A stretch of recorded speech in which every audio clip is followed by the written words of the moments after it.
Жабыртаткан ел жұртқа жардам берүү. Кантип жардам беребиз? Мамлекет тарабынан, өкмөт тарабынан.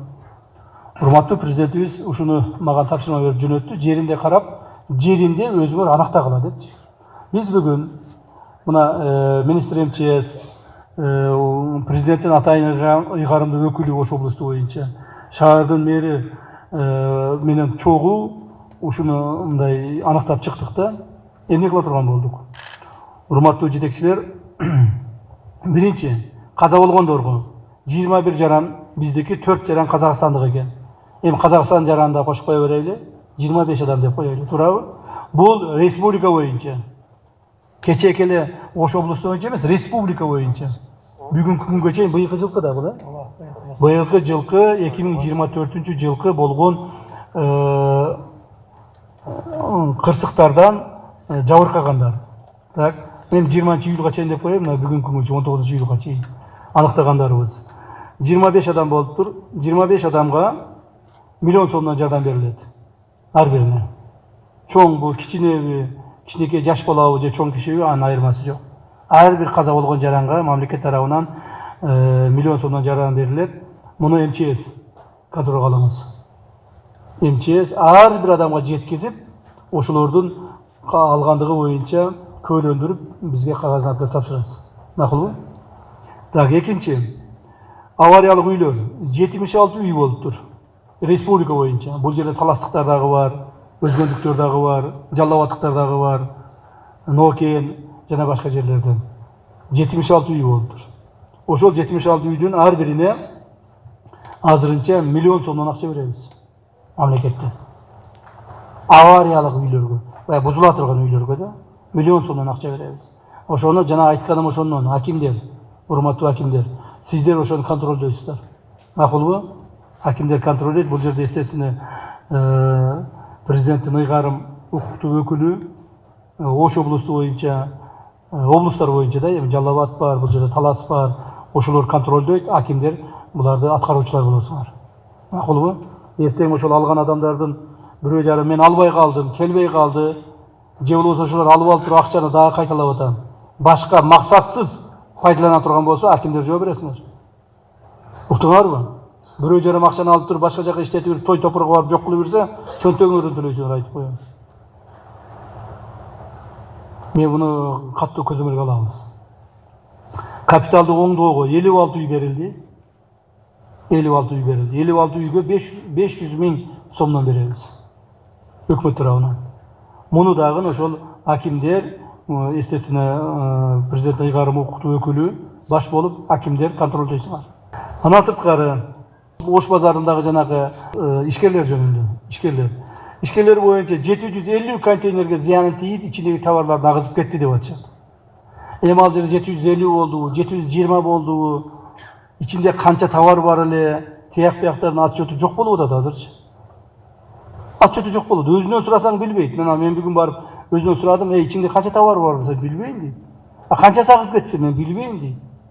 Канчасы калды десе мен билбейм дейт. Калганын алып чыктым болду дейт. То есть эч нерсе билбейт да. Өзүнүн товарын отчетун билбейт. Ошондуктан биз башынан айтып атканбыз, кассалык баягы ККМдерди койгула, аппараттарды. ЭТНМдерди алгыла. Товарды кайдан алып атасың? Ушуну отчетун кылгыла деп ошон үчүн безилдеп атабыз. Мына ошону жасабадыңар эле, бүгүнкү күндө урматтуу ишкерлер, биз сиздерге канча акчаны төлөп беришти да билбей атабыз. Товарыңдын отчету жок болсо, ККМиң жок болсо, кантип аныктайбыз аны? Сөз менен аныктайбыз. Бирок ошол эле мезгилде силерди биз жардамсыз калтырбайбыз. Жардамсыз калтырбайбыз. 750 контейнер деп атат. 750 контейнерден ар бирине 100 миң сомдон акча беребиз. Анча-мынча товарларын, анча-мынча агып кеткен жана башкаларын толуктап алыш үчүн 100 миң сомдон 750 контейнерге.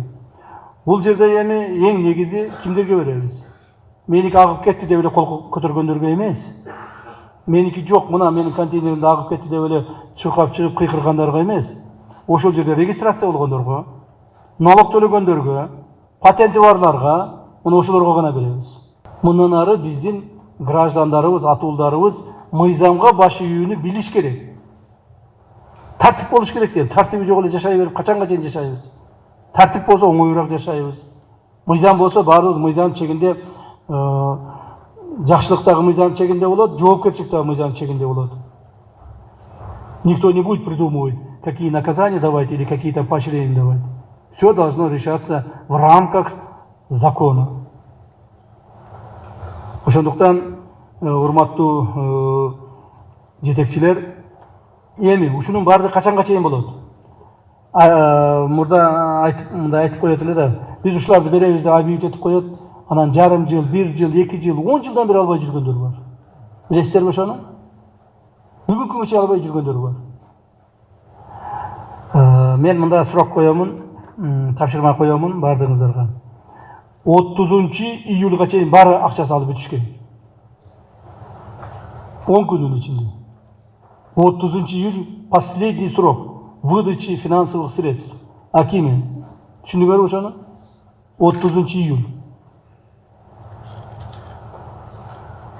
Себеби үй кулагандар, же үйүн капиталдык ремонттон өткөрө тургандар уже азыр башташ керек. Эртең кышка чейин үйлөрүнө кирип алыш керек. Ошого мындай айтканда чарбалык, хозяйственный подход кылгыла.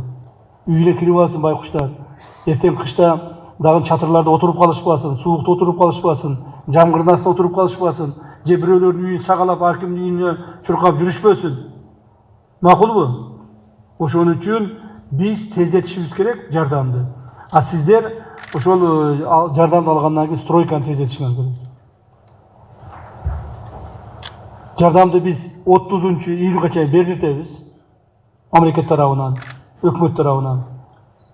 Жана башында айткандай, ким эмнеге жооп берет? МЧС каза болгондорго жооп берет. Авариялык үйлөр менен капиталдык оңдоого президенттин жер-жердеги ыйгарым өкүлдөрү жооп берет. Акимдер менен кошо контейнерлерге, ишкерлерге жардам беришти мэр городу жооп берет.